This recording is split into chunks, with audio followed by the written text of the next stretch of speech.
Halo semuanya, di sini saya akan mempresentasikan tentang Koperasi KPRI Warga Sejahtera. Yang pertama kita mulai dari profil koperasi. Koperasi KPRI Warga Sejahtera berdiri pada 7 Oktober 1982 yang terletak di Jalan Ahmad Yani nomor 39 Cipare, Serang, Banten. Latar belakang berdirinya koperasi adalah karena adanya banyak manfaat yang bisa didapat dari koperasi dan didorong untuk mensejahterakan semua anggotanya. Selanjutnya, permasalahan dan kebutuhan koperasi. Permasalahan yang ada di koperasi tersebut adalah adanya beberapa anggota yang melalaikan kewajibannya untuk membayar simpanan pokok dan wajib, serta membayar pinjaman hutang. Kegiatan wasarda dibutuhkan tempat yang lebih layak usaha, atau kondisi tempat saat ini kecil dengan menempati ruang luas 10 meter persegi, sehingga sulit untuk mengembangkan usaha. Belum adanya gedung khusus untuk bimbel dikarenakan keterbatasan ruangan. Beralih fungsinya ruang kantin sebagai ruang kelas sejak tahun ajaran 2020-2021, akan tetapi untuk saat ini sedang diupayakan pengadaan kantin lagi. Selanjutnya, kebutuhan koperasi. Yang pertama, dibutuhkan suatu keputusan menteri atau undang-undang yang mendukung koperasi sekolah sehingga tidak ada ganjalan bagi koperasi sekolah untuk melakukan perdagangan atas kebutuhan warga sekolah.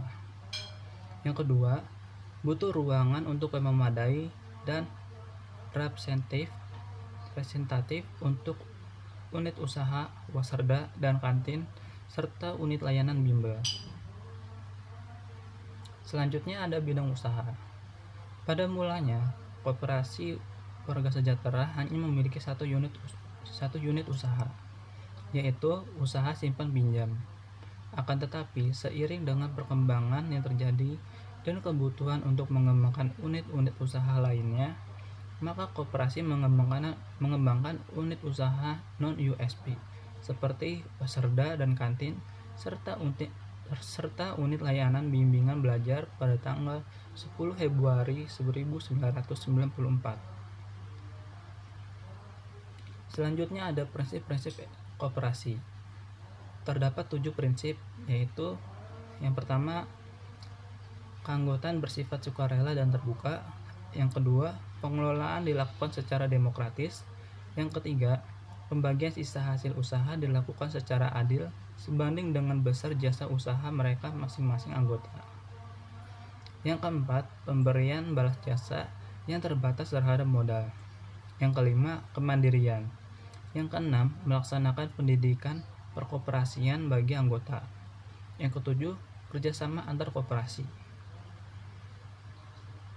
Selanjutnya ada visi misi dari koperasi tersebut. Visinya adalah menjadikan koperasi sebagai garda terdepan dalam pemberdayaan ekonomi secara dinamis, kompetitif, dan mandiri dengan mengoptimalkan unit-unit usaha. Misinya adalah meningkatkan profesionalisme, manajemen mutu, dan partisipasi aktif anggota, serta menjalin kerjasama dengan mitra dalam meningkatkan pengelolaan koperasi. Selanjutnya ada rekomendasi inovasi bisnis. Yang pertama adalah koperasi mengupayakan melakukan modernisasi dalam manajemen maupun teknologi guna meningkatkan kinerja koperasi. Yang kedua, memperkuat koperasi dalam sektor pendidikan dan SDM. Yang ketiga, koperasi mengupayakan peremajaan bangunan gedung. Selanjutnya ada bisnis model kanvas koperasi. Bisnis model kanvas koperasi. Kanvas adalah suatu kerangka kerja yang membahas model bisnis dengan disajikan dalam bentuk visual berupa kanvas lukisan agar dapat dimengerti dan dipahami dengan mudah. Berikut ini adalah bisnis model kanvas koperasi dari koperasi yang saya jadikan studi kasus.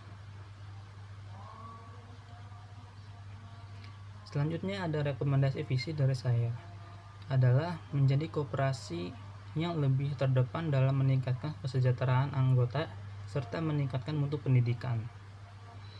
Rencana strategis, pengembangan koperasi yang berbasis sumber daya alam lokal dan mampu menyerap tenaga kerja, menghasilkan nilai tambah yang cukup besar, serta pemberdayaan ekonomi kerakyatan. Selanjutnya ada rencana bisnis koperasi. Restrukturisasi manajemen lama dan meningkatkan kualitas, kompetisi integritas dari manajemen baru yang terdiri dari pengurus, pengawas, dan pengelola. Demikian hasil presentasi saya. Terima kasih. Mohon maaf bila ada kata atau salah kata dalam pembacaan. Terima kasih.